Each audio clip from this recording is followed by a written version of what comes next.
शामदीद मोहतरम नासरीन, आप तमाम का एक क्यू न्यूज़ तेलंगाना में खैर मकदम है। आज बरोज़े इतवार को कोल्लूर केसीआर नगर फेज़ 2 में एक अहम इजलास का इनेकाद अमल में लाया गया। इस इजलास में तेलंगाना के वज़ीर इत्तलात व ताल्लुकात आमा पोंगुलेटी श्रीनिवास रेड्डी और वज़ीर अज़हरुद्दीन ने शिरकत की। इस मौके पर वुज़रा ने इलाके में रहने वाले अवाम से खुसूसी मुलाकात की और इनके मसाइल को बगौर सुना। अवाम ने वुज़रा के सामने अपनी बुनियादी सहूलियात और दीगर दरपेश मुश्किलात के हवाले से तफसीली गुफ्तगू की, जिस पर मिनिस्टर पोंगुलेटी श्रीनिवास रेड्डी और अज़हरुद्दीन ने मौके पर ही इनके मसाइल के लिए जल्द अज जल्द हल की यकीन दहानी करवाई। वुज़रा ने कहा कि ये इजलास दरअसल जुबली हिल्स बाई इलेक्शंस के सिलसिले में मुनक्किद किया गया है, क्योंकि ऐसे कई सारे लोग हैं जो पहले जुबली हिल्स असम्बली हल्के के मुख्तलिफ डिवीजन्स में रहते थे, लेकिन अब हुकूमत की जानिब से फराहम किए जाने वाले 2 BHK मकानात में कोल्लूर मुंतकिल हो चुके हैं। वज़ीर अज़हरुद्दीन ने अवाम से अपील की है कि वो 11 नवंबर को होने वाले जुबली हिल्स बाई इलेक्शंस में आकर कांग्रेस पार्टी के MLA कैंडिडेट वी नवीन यादव के हक में अपने कीमती वोट का इस्तेमाल करें। वज़ीर पोंगुलेटी श्रीनिवास रेड्डी ने उम्मीद जाहिर की है कि जुबली हिल्स असम्बली हल्के में नवीन यादव की कामयाबी के बाद न सिर्फ जुबली हिल्स बल्कि सारे रियासत तेलंगाना बल्कि बिलखुसूस कोल्लूर में भी तरक्याती कामों को तेजी से मुकम्मल किया जाएगा। आइए जानते हैं मुकम्मल तफसीलात। पेश है AQ न्यूज़ तेलंगाना के लिए नुमाइंदा रिपोर्टर अकबर खान की एक खास रिपोर्ट। तो कांग्रेस को नंबर 1 करना और 14 तारीख के दिन नंबर रिजल्ट आएगा, कांग्रेस पार्टी जीतेंगे, उसके बाद हमारा काम शुरू होता है, हम लोग का काम शुरू होता है। షాపులకు సంబంధించిన అంశాన్ని పరిష్కరిస్తూ ఆ టెండర్ లో కూడా కాంట్రాక్ట్ చేస్తూ లిఫ్ట్ కు సంబంధించిన మెయింటెనెన్స్ సమస్య ఒకటి ఉంది. దీనికి శాశ్వత పరిష్కారం కావాలి అంటే మీరు కమిటీలు వీలైనంత తొందరలో పూర్తి చేసుకోవాలి. మీ సంఘాలు పూర్తి చేసుకుంటే భవిష్యత్తులో దానికి ఇబ్బంది లేకుండా ఉంటుంది.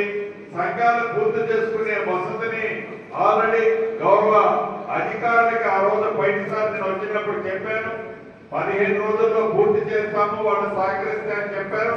మీరందరూ సహకరించినట్లయితే ఇక్కడికి వచ్చిన వారే కాకుండా ఇక్కడ నివసించే సుమారు 45-46 వేల మంది ఎవరైతే నివసిస్తున్నారో ఈ నివసించిన వారందరూ కూడా ఇబ్బంది కలగకుండా ఉండాలి అంటే మీ సంఘాలని మీ అవసరకు తగ్గట్టు మీ సంఘాలని వీలైనంత తొందరలో మీరు ఏర్పాటు చేసుకుంటే ఈ మెయింటెనెన్స్ సమస్య శాశ్వతంగా పరిష్కారం అవుతుంది. గతంలో ఉన్న మెయింటెనెన్స్ సమస్యని ఆల్రెడీ నేను గౌరవ కలెక్టర్ గారికి చెప్పాను. మళ్ళీ వారు వచ్చి ఆ సమస్యని మీకు ఇబ్బంది లేకుండా ఉండే విధంగా ఎలా చేస్తే బాగుంటుందో తప్పకుండా అది కూడా చేసే కార్యక్రమాన్ని చేపడతారని ఈ వేదిక ద్వారా నా కుటుంబ సభ్యులందరికీ మనస్ఫూర్తిగా తెలియజేస్తున్నాను. నా ఆడబిడ్డలు ఇంకా 4 కోరికలు చిన్న కోరారు. అందులో ఈ బిల్డింగ్ టాప్ ఫ్లోర్ లో ఉండే వాళ్ళకి లీక్ అవుతుంది. ఎప్పుడైతే ఓవర్ హెడ్ ట్యాంక్ ఫుల్ అయి నీళ్ళు వచ్చినప్పుడు ఆ లీక్ అయి 10వ ఫ్లోర్ లో ఉండే వాళ్ళకి లీక్ అవుతుంది అన్న స్లాబ్ అని చెప్పడం జరిగింది.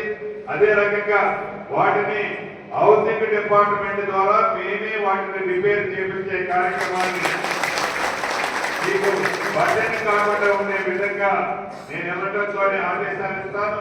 ఆ డిపార్ట్మెంట్ మంత్రిగా అధికారులు వస్తారు. ఆ లీకులు ఏవి కూడా కాకుండా ఉండే విధంగా చర్యలు కూడా చేపడతాం. గృహోద్యోగికి సంబంధించింది కూడా ఆడబిడ్డ అడిగింది, తప్పకుండా వాటిని కూడా ఓపెన్ చేసి వీలైనంత తొందరలో అర్హులైన పేదవాళ్ళకి 200 యూనిట్లు ఉచిత కరెంటు ఏదైతే ఉందో ఆ గృహోద్యోగి కార్యక్రమాన్ని కూడా ఈ కొల్లూరు 2 BHK లో ఇచ్చే విధంగా మిస్ అయిన వాళ్ళందరికీ ఇచ్చే కార్యక్రమాన్ని చేపడతాం. ఇంకా 2-3 అంశాలు అదే రకంగా వృద్ధులకి పెన్షన్ ఇచ్చే కార్యక్రమంలో బయటికి వెళ్ళి తీసుకోవాల్సి వస్తుందని చెల్లెమ్మ అడిగింది. ఇక్కడ స్థానికంగా ఆల్రెడీ ఈ నెల పెన్షన్ ఆల్రెడీ తీసుకొని ఉంటారు. వచ్చే నెల 1వ తారీఖు నెక్స్ట్ వచ్చే 1వ తారీఖు నాడు పెన్షన్ ఈ కొల్లూరు 2 BHK లో తీసుకునే విధంగానే నేను గౌరవ కలెక్టర్ గారికి కార్యక్రమంతో చెప్తాను. ఇక్కడ నివసించే వాళ్ళకి వసతులన్నీ ఇక్కడే ఉండే